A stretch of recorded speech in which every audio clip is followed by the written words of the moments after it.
15 laps, I had the chance to see just what super touring is all about from the inside. Perched on what is normally the driver's side, it was a little strange watching the wheel in someone else's hands.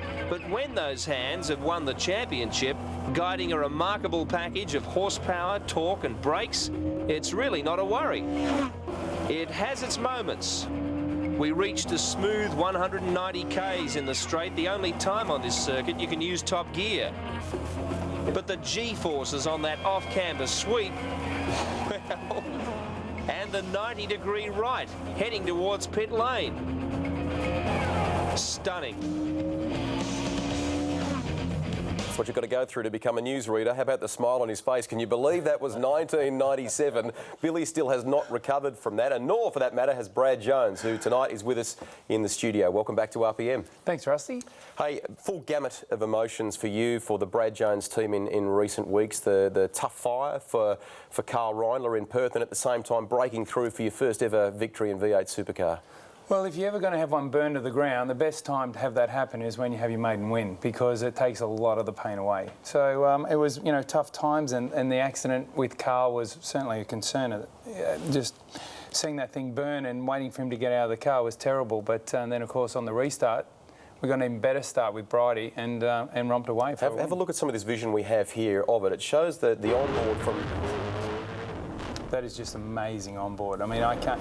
And when you see a side-on shot from that, the nose of Steve Owen's car is about where Carl's feet are. I mean, he's so far under the thing. I'm not sure which one would be the worst to be in, to tell you the truth. But it's... How is he? How is Carl now? Yeah, he's good. I mean, what I can't believe is how quickly he's recovered. You look at the burns on his hands. I can remember having a second-degree burn on my leg. Granted, that was a long time ago when I was a kid. But it took months to come good. His hands, fitness, it's healthy, he's none young. Of the stuff. Obviously, chips and tomato sauce and salt isn't the right recipe, but he's just unbelievable. I can't believe he's hardly got a mark on him now, and it shows nothing for it. Looks a bit hot there, but he's recovered really well. There's no doubt he was going to drive the car on the weekend. So in Perth, Bridie breaks through for your first victory in something like 11 years of trying in V8 Supercar or thereabouts. Jason Bargwanna's on the podium too, and then you do it again at home on the weekend at Winton. That's pretty cool.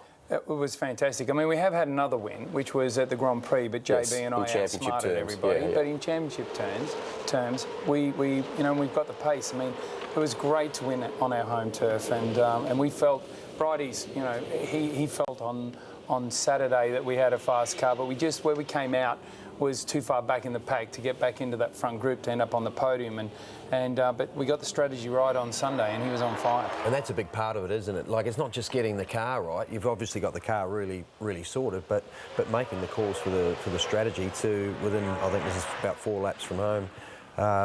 Blow past the 888 car, looking pretty good, isn't it? Yeah, and disappearing the difference. And man, I couldn't wait for him to catch that car. And you were quite happy, weren't you? I was happy. In fact, I was thinking about bringing Roland at the time. So it was just, a great result. We've got so many local fans. They all came down. We had JR there. Matt Boniface is about the only one that wasn't there. It was great. It was exciting.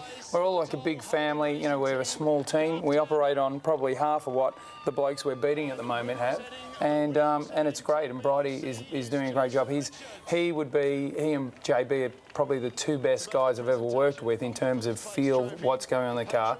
And the trick is they know how to find their way back to what they want, and it's taken a little while for the whole thing to gel, but as you can see, it's paying off. Just rolling back quickly to Perth, it wasn't just Bridie though. Bargs was on the podium. Reindler qualified 6th. Yet the whole outfit was fast. Good. The engineers are doing a fantastic job. I mean, we have got a group of really, really good people. And what tends to happen in some teams, as you know, is people get focused on their car, and if their car's not winning, then they're not that interested. But in our team, everyone's focused on everyone else's stuff, and it doesn't matter who it is that's getting the job done. We all go and celebrate. And, it's got a really good feel about it. And I've been in teams that have won and teams that haven't, and our team has got the right feeling. And, I think we'll do more winning. What's different? What's different? I can't tell you.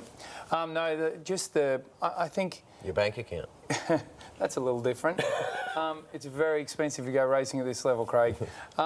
It's just the people, you know what it's like. You've been in a team, and when you're working hard and you're not achieving success, you've still got good people, but it's the little things that make the difference. And that's what we're getting right at the moment. We've got, the car is obviously very fast, getting the pit stops sorted out, the personnel, everyone's working well together. It takes time for things to gel, but we've been through all that pain last year. And I think we showed at the end of last year that we were going to be competitive. We were on the podium almost every race meeting in one of the 2 races. And so for me, it's not been a surprise, but for a lot of people, they didn't see it coming.